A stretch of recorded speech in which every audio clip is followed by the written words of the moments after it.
Assalamualaikum warahmatullahi wabarakatuh. Bismillah, alhamdulillah, wassalatu wassalamu ala rasulillah Sayyidina Muhammad ibn Abdullah, la hawla wa la quwata illa billah, amma ba'd. Bishrah li sadri wa yassir li amri wa hlul 'uqdatam min lisani yafqahu qawli. Qala Allah ta'ala wa lanabluwannakum bi syai'in minal khawfi wal ju' wa naqsim minal amwali wal anfusi was samarat wa basyiris sabirin alladzina idza asabathum musibah qalu inna lillahi wa inna ilaihi raji'un. Shadaqallahul azim.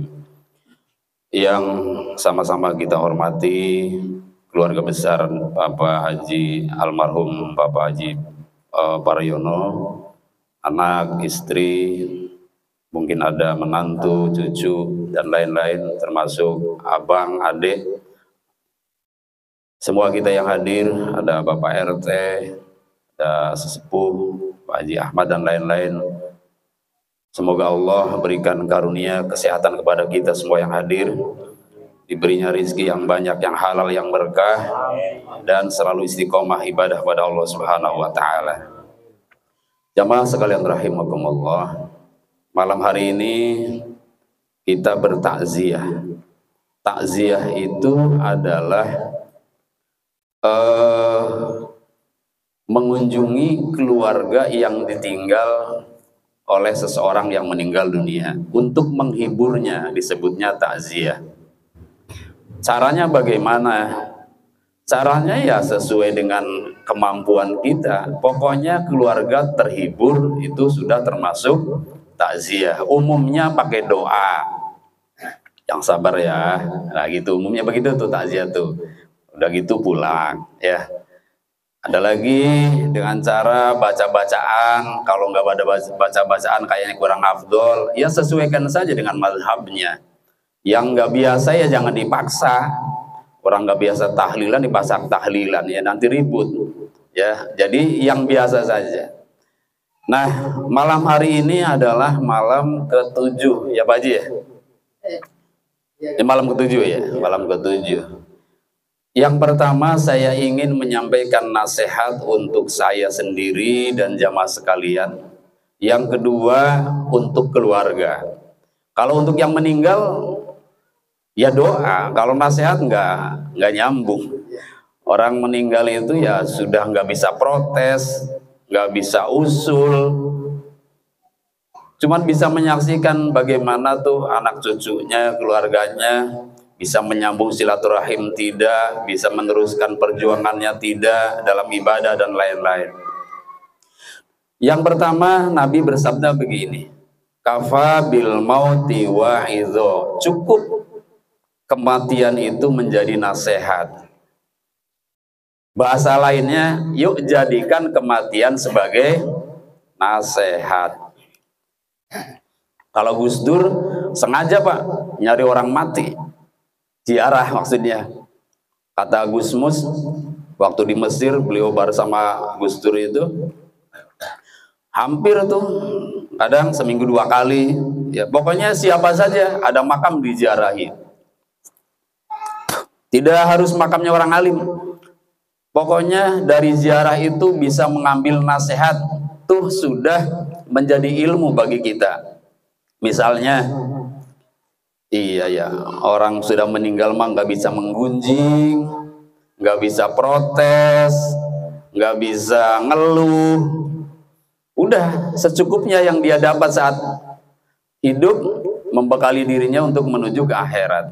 Itu diantara ilmu yang didapat dari hasil ziarah. Apalagi, iya kita nanti bagaimana nih kalau meninggal, apakah ada yang ziarahi atau tidak? Jangan-jangan anak juga nggak ziarah.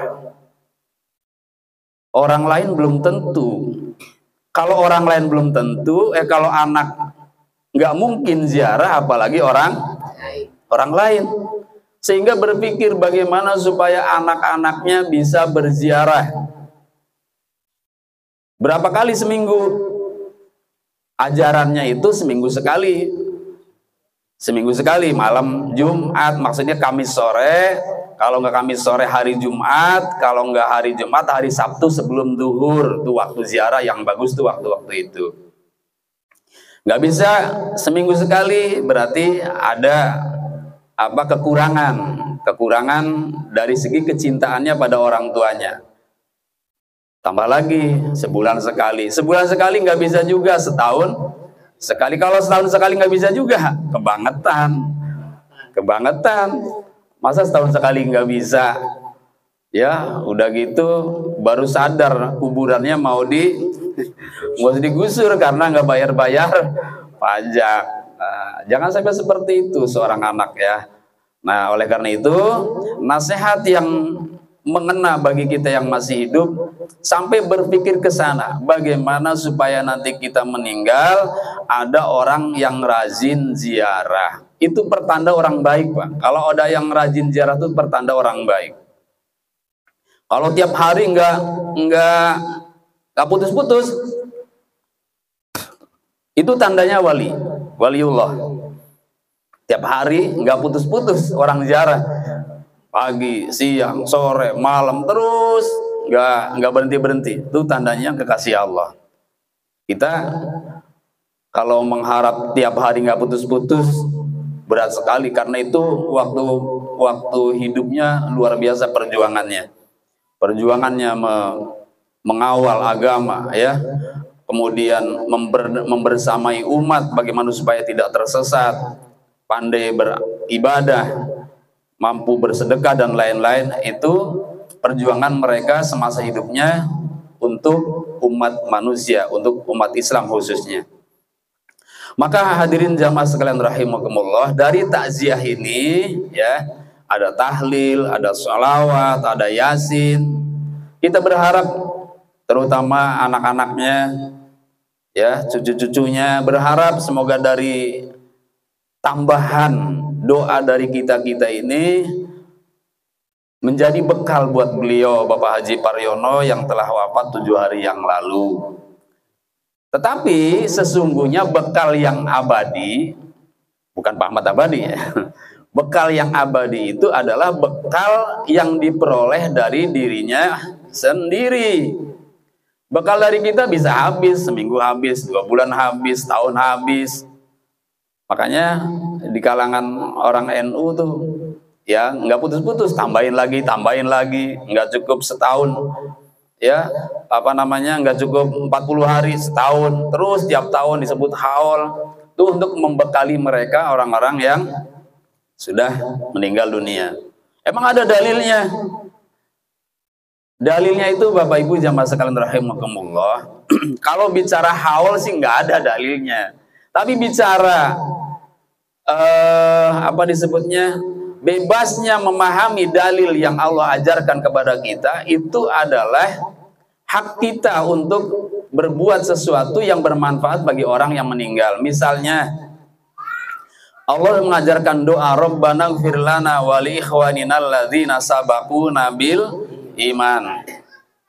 Rabbana ighfir lana, ya Allah ampuni kami, wali ikhwanina, dan juga saudara-saudara kami, alladzina sabaquna bil iman, di mana mereka yang telah mendahului kami dengan iman. Saudara kami seiman yang telah duluan pergi juga ampuni ya Allah. Nah, ini menandakan bahwa kita dianjurkan terus-menerus mendoakan mereka.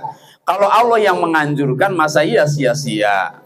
Kalau Allah yang menganjurkan, pastinya tidak akan sia-sia, pasti bermanfaat. Nggak cukup juga, penasaran juga. Ya namanya orang nggak percaya dipaksain juga nggak percaya. Udah nggak usah dipaksain. Bagi orang yang percaya satu dalil cukup. Ya. Maka apa yang kita lakukan di malam hari ini, berharap sekali, terutama keluarga, ahli waris, berharap semoga menjadi tambahan bekal beliau menghadap Allah Subhanahu wa Ta'ala. Karena di alam kubur itu jamaah sekalian rahimakumullah, itu ada yang disebutnya senang-senang, bahagia, bisa kesana kemari, menikmati hidangan dan lain-lain. Sebagaimana yang Allah jelaskan, wala taqul lima yuqtalu fi sabilillahi amwat bal ahya'u walakin la tash'urun.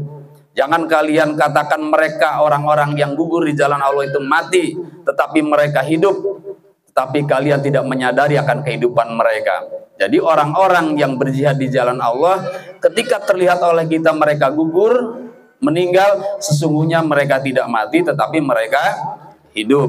Bagaimana definisi hidup? Hidup itu ya gerak, ya bicara, ya komunikasi, ya berkunjung dan lain-lain. Bahkan di ayat lain di surat Ali Imran-nya, alladzina yastabsyiruna, mereka bergembira, ya, mereka mendapatkan nikmat dari Allah Subhanahu wa taala. Itu yang pertama, keadaan orang setelah meninggal dunia. Yang kedua, keadaan seorang yang telah meninggal dunia di alam kubur saat ini, yaitu mereka tidur karena kurang banyak bekalnya, ya, kurang cukup bekalnya untuk kesana kemari, mereka tidur. Nanti bangun-bangun kiamat, tidurnya nyenyak karena nyaman tempatnya, mungkin ruangannya sejuk, kalau di kita ber-AC, nggak ada yang ganggu. Ya, karena waktu di dunianya dia tidak pernah melakukan perbuatan yang mengganggu orang lain, tidak meresahkan orang lain. Nah, yang ketiga nih yang parah, tidur nggak bisa, makan nggak ada, kamarnya gelap, udah gelap sempit, udah sempit becek. Nah, inilah orang-orang yang tidak punya bekal semasa hidupnya untuk menuju ke alam barzah ini. Jadi saat ini surga neraka masih kosong. Mereka semua yang telah meninggal dunia itu dalam alam barzah sampai nanti dibangkitkan oleh Allah di hari kiamat untuk menerima penghisaban. Nah, saat inilah mereka mendapatkan tambahan doa dari kita. Nanti saat di akhirat ya sudah nggak ada lagi yang mendoakan. Kita semua sama di sana satu waktu, sudah tidak ada lagi yang mendoakan. Nah, saat itulah amalia sendiri yang akan menyelamatkan atau menyengsarakan kita. Jadi saat ini doa berfungsi karena mereka masih di alam barzah, ya, malam di mana antara alam dunia dan alam akhirat. Alam akhiratnya belum ada yang nempatin, surga neraka masih kosong. Nah, yang berikutnya jamaah sekalian rahimakumullah, itu untuk kita ya. Mari kita introspeksi, terutama saya berwasiat pada pribadi, yuk kita perbanyak amal soleh biar kita jangan nyagerin kiriman atau tambahan dari orang lain. Dari kita saja, orang lain mendoakan syukur, tidak juga kita sudah punya bekal. Jangan sampai meninggal dunia tidak punya bekal. Itu untuk kita. Untuk ahli warisnya sekarang saya bicara demi hukum ya, untuk ahli warisnya, bahwa ahli waris itu istilah dari seseorang yang mendapat sesuatu dari orang yang telah meninggal. Kalau kita uraikan seluruhnya, itu jumlahnya ratusan ahli waris itu. Coba saja misalnya, seseorang meninggal dunia, kita tanya, punya ibu enggak? Maka ibu sebagai ahli waris. Punya bapak enggak? Bapak sebagai ahli waris. Punya kakek enggak? Punya. Kakeknya ada dua, kakek dari ibu, kakek dari bapak, itu ahli waris juga. Punya nenek enggak? Neneknya nanti ada dua lagi. Dari empat kakek nenek ini nanti bercabang lagi ke atasnya, itu semua ahli waris semua. Belum dari saudara, belum dari adiknya bapak, adiknya ibu, kakaknya bapak, kakaknya ibu, itu ahli waris juga. Ke bawahnya lagi ada anak, ada cucu, ada apa namanya, setelah cucu, buyut dan seterusnya ke bawah, itu ahli waris juga. Termasuk istri juga ahli waris. Tetapi jika semua mereka ada, semua ada nih mereka nih, misalnya ayahnya ada, ibunya ada, pamannya ada, kakeknya ada, ponakannya ada, bibinya ada, pamannya ada, semuanya, yang berhak mendapatkan warisan hanya 6 orang. Ya, yang berhak mendapatkan warisan hanya 6 orang. Semua disebut ahli waris, tapi selama 6 orang ini ada, yang lain tidak dapat. 6 orang itu yang pertama ayah, yang kedua ibu, yang ketiga suami kalau yang meninggal istri, yang keempat istri kalau yang meninggal suami, yang kelimanya anak laki, dan yang keenamnya anak perempuan. Saudara nggak dapat, Pak.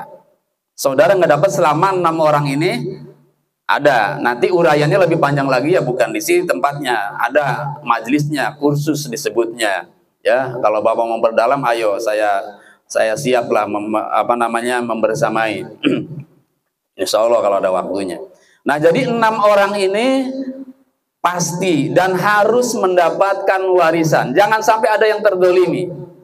Ada di antara mereka yang tidak dapat warisan, tidak tepat dapat warisannya, maka yang memakan harta dia, maka termasuk memakan harta zalim. Dan resikonya memakan harta zalim akan berakibat fatal bagi kesehatannya, apalagi bagi iman Islamnya.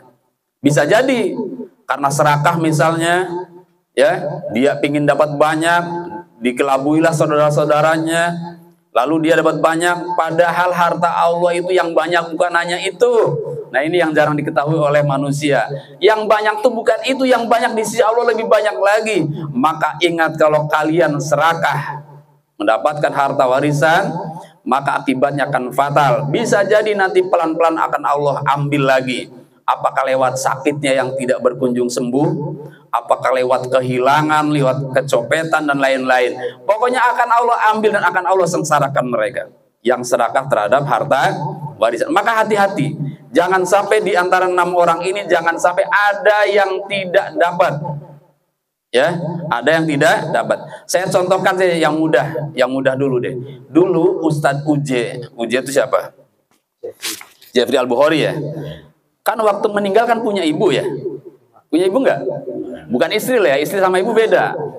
Nah, misalnya ini bukan saya nuduh, bukan saya gosip, bukan. Misalnya, ini kan buat contoh saja. Misalnya istrinya Uje itu demi anak-anaknya, ibunya Uje nggak dibagi asli warisan. Nah, itu akan bahaya buat harta dan anak-anaknya.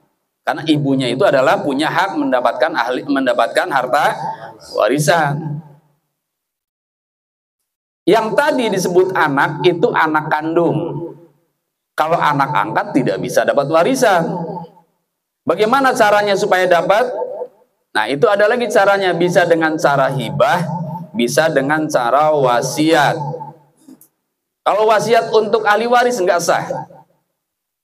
Ya, wasiat hanya untuk selain ahli waris. Waktu ayat wasiat turun, kalau gak salah di surat Al-Baqarah ayat 180, kutiba alaikum idza hadara ahadakumul maut, diwajibkan atas kamu jika hadir kematian. Kutiba alaikum idza hadara ahadakumul maut intaraka khairanil wasiyatu lil walidaini wal aqrabin. Jika meninggalkan harta, wasiat diwajibkan atas kalian kepada kedua orang tua dan kerabat. Itu wajib berwasiat untuk orang tua dan untuk kerabat. Ayatnya masih ada. Tapi begitu ayat warisan turun, ayat ini tidak lagi berfungsi atau dinusah maknanya, hanya berlaku bagi selain ahli waris. Untuk ahli waris tidak pakai wasiat.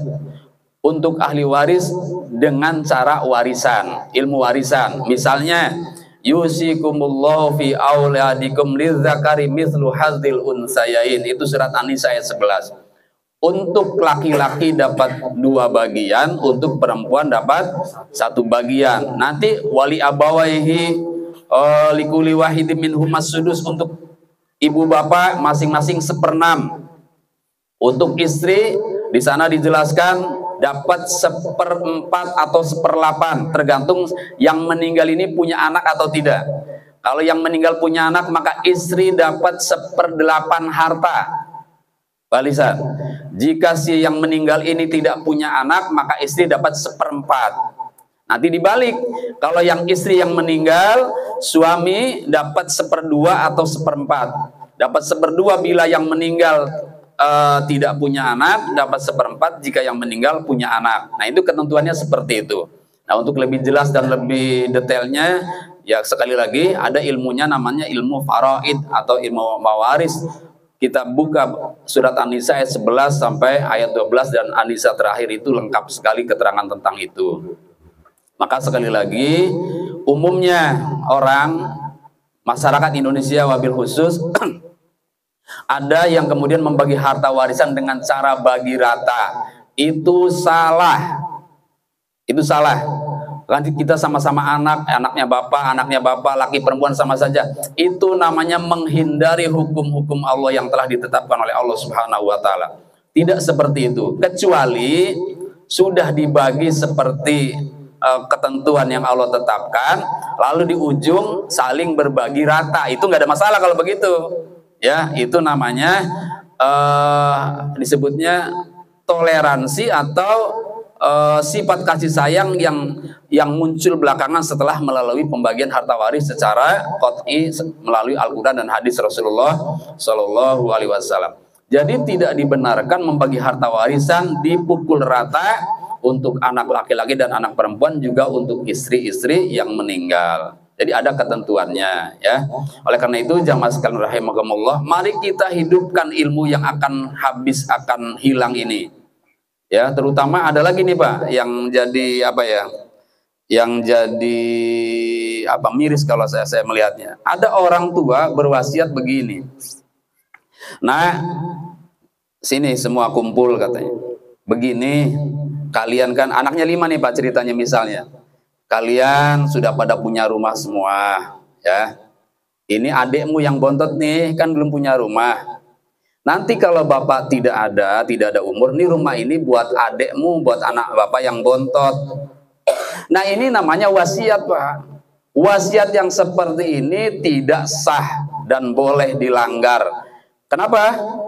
Karena wasiatnya untuk ahli waris, nggak sah. Kalau mau sah bagaimana? Mau sah pakai hibah, beri saja sebelum meninggal. Itu hibah namanya, bukan wasiat. Nih berhubung kalian sudah pada punya rumah, rumah ini akan bapak berikan sekarang untuk anak bapak yang bontot. Itu namanya hibah, itu sah. Ya, jadi bedakan antara hibah, wasiat dan waris. Ada ketentuan masing-masing. Oleh karena itu jamaah sekalian rahimakumullah, ya saya berwasiat sekali lagi pada pribadi dan juga jamaah sekalian rahimakumullah, mari kita ikuti aturan dan ketentuan Allah yang sudah Allah tetapkan dalam Al-Quran. Filosofinya begini Pak, kita saat lahir tidak punya apa-apa, tidak bawa apa-apa. Jangankan harta benda, ada rumah, ada mobil, pakaian saja nggak bawa, nggak punya. Lalu saat ini yang kita miliki dari siapa kalau bukan dari Allah? Kan dari Allah. Karena ini semua yang kita miliki dari Allah, maka nanti kita dipanggil oleh Allah, kita kembali menghadap Allah, harta juga dikembalikan kepada, terserah Allah mau bagi berapa, begitu. Kalau mau cari hikmahnya adil akan ketemu. Hanya keburu-buru menyimpulkan saja, nggak adil ini.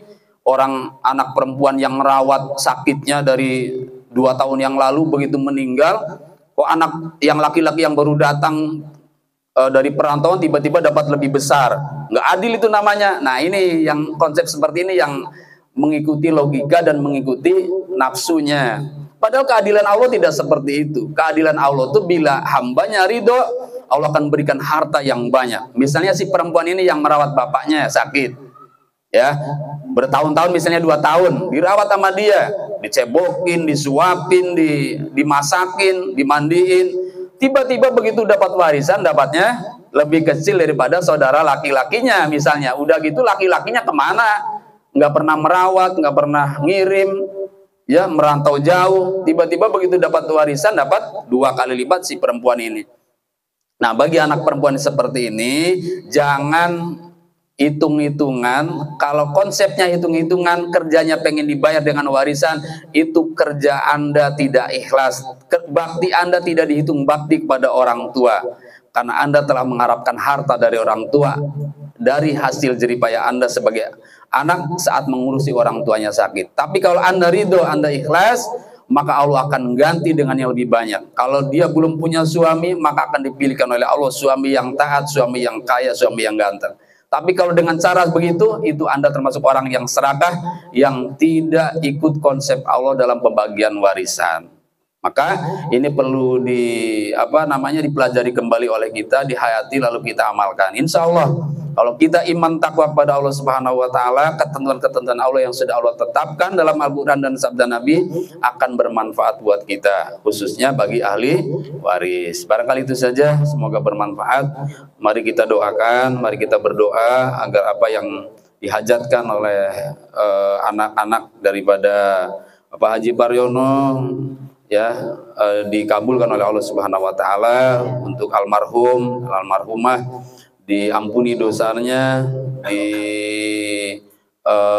terima amal ibadahnya, ditempatkan di tempat yang terbaik di sisi Allah Subhanahu wa taala. Dan kita yang hadir, semoga Allah berikan pahala atas apa yang kita lakukan, dari mulai langkah kaki hingga doa-doa dan zikir-zikir yang kita baca.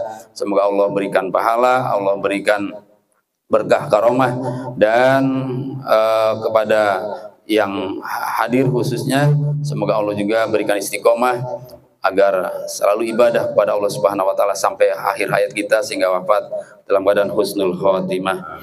Bismillahirrahmanirrahim. Alhamdulillahirabbil alamin. Shalatu wassalamu ala sayyidina wa maulana Muhammadin wa ala alihi wa sahbihi ajmain. Allahumma wafiq imanana bi taufiqik wa bidayidik. Allahumma wafiqna lima tuhibbu wa tarda wa ja'al amalana fi ridha wa inna ala muridina wa dunyana bi rahmatika ya arhamar rahimin. Allahumma anfa'na bima 'allamtana wa 'allimna ma yanfa'una wa zidna ilman nafi'a ya rabbal alamin. Allahumma ighfir lana dhunubana wa liwalidayna warhamhuma kama rabbayana shighara wa li jami'il muslimin wal muslimat wal mu'minin wal mu'minat al ahya'i minhum wal amwat bi rahmatika ya arhamar rahimin. Allahumma taqabbal wa aslil mislah sallallahu wa qara'nahu minal qur'anil azim wa mahallalna wa masabbahna wa mastaghfarna wa masallayna ala sayyidina Muhammadin sallallahu alaihi wasallam hadiyatan minna wasilah wa sadaqatan mutaqabbalah wa sadaqatan mutaqabbalah ila hadrati habibina wa syafiina qarratu ayyidina wa maulana Muhammadin sallallahu alaihi wasallam bil arwahi abaihi wa ikhwani minal anbiya'il mursalin wa sahabati wat tabi'in wa aimatil arba'atil mujtahidin wa muqallidihim wal ulama'il amilin masyana fid din wa ila arwahi jami'i abaina wa ummahatina wa ajdadina wa jaddadina ikhwanina wa akhwatina wa amamina wa ammatina wa amana wa amalina halana wa aqribana wa asdiqaina wa liman lahu haqqun alaina husnul ruhi almarhum Bapak Haji Pariono bin Mukimin ruhi Ibu Sri Kasyati binti Kamsum wa ursulihim wa furihim ila arwahi amwati hadil qaryah minal mu'minin wal mu'minat wal muslimin wal muslimat. Allahumma ighfir lahum warhamhum wa'afihim wa'fu anhum wa akrim nuzulahum wa masimat halahum bi rahmatika ya arhamar rahimin. Allahumma anzil rahmal maghfirah wa ni'mah was-sa'adata was-surur wal bahjata wan nur alaina wa alaihim wa ala jami'il qubur minal mu'minin wal mu'minat wal muslimin wal muslimat. Allahumma anqulhum min dhikril luhud ilal jannatil khulud fi sidril mahdud wa talhim mamdud wa zilim mamdud ma'al muqarrabin asyuhud war ruka'is sujud al mufina bil uhud ya ghafur ya wadud. Allahumma man ahyatahu minna fahya alal islam wa man tawaffaytahu minna fatawaffahu alal iman. Rabbana taqabbal minna du'ana wa raja'ana wa sayyiru amalina bi rahmatika ya arhamar rahimin. Sallallahu ala sayyidina Muhammad wa ala alihi wasallam. Subhana rabbika rabbil izzati amma yasifun. Salamun alal mursalin walhamdulillahi rabbil alamin. Assalamualaikum warahmatullahi wabarakatuh. Karamatil Fatihah.